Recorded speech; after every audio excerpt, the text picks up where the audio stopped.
Hello America, I'm Pat Condell and I'm your friend. Because I live in the UK and our two countries have quite a lot in common, apart from the fact that everyone else on the planet hates our guts. We speak the same language, you and I, we share the same culture, more or less, and we worship the same God. A just God, a jealous God, a psychotic God, whose vengeance is terrible to behold, especially if we've got anything to do with it. Praise the Lord. Your president is a born-again Christian, in the sense that Dracula was born again when he rose from the grave. Or was that Jesus? Do we drink his blood, or does he drink ours? I've often wondered about that one. Our Prime Minister is also a Christian, although I'm not sure if he's been born again. Truth is, a lot of people in my country are now sorry he was ever born in the first place.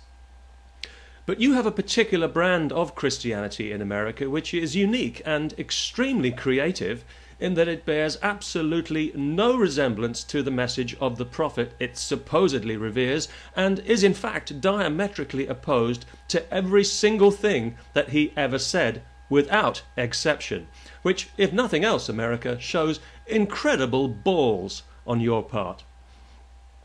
In Britain we have an established church, which means that we are officially a Christian country, but like you, we don't discriminate. We'll sell arms to anyone, and we really don't care what atrocities they're used for, as long as the money is right, because business is business. Praise the Lord.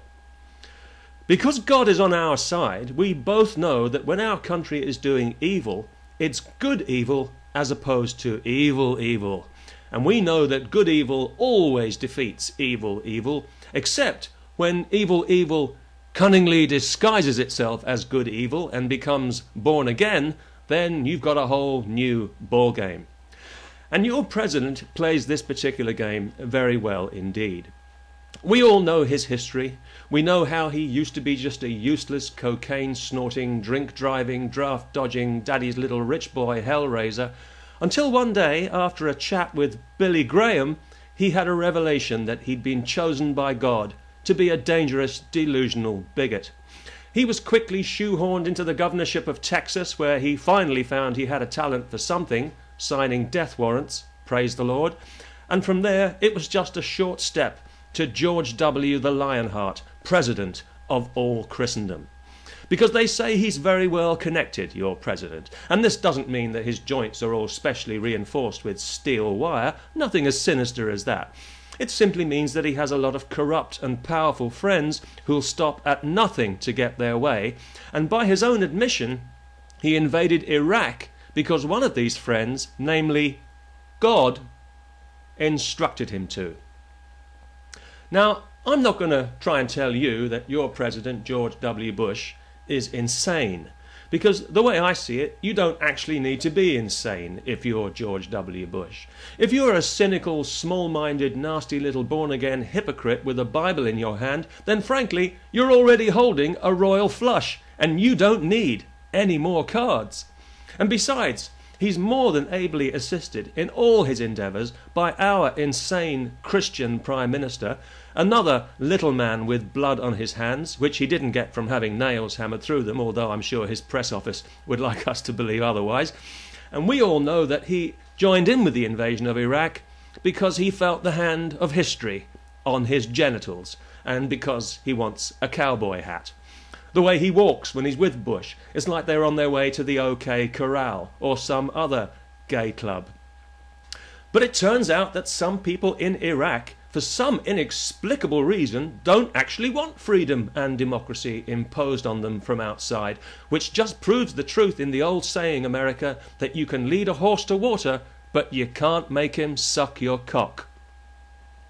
But never mind, because we're still here, and we still love you. Yes, we do. And let me just say that we don't feel at all used or defiled by you, America.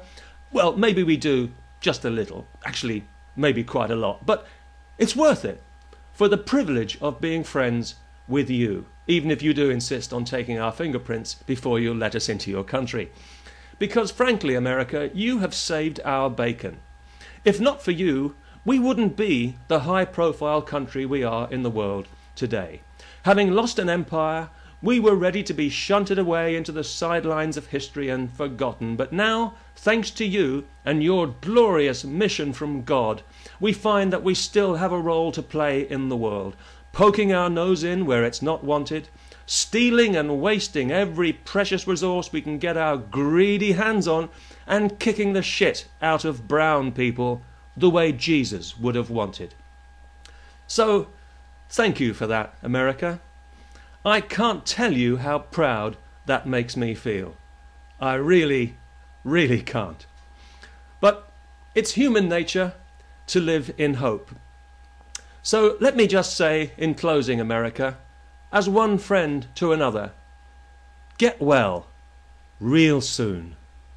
We're all praying for you. Peace.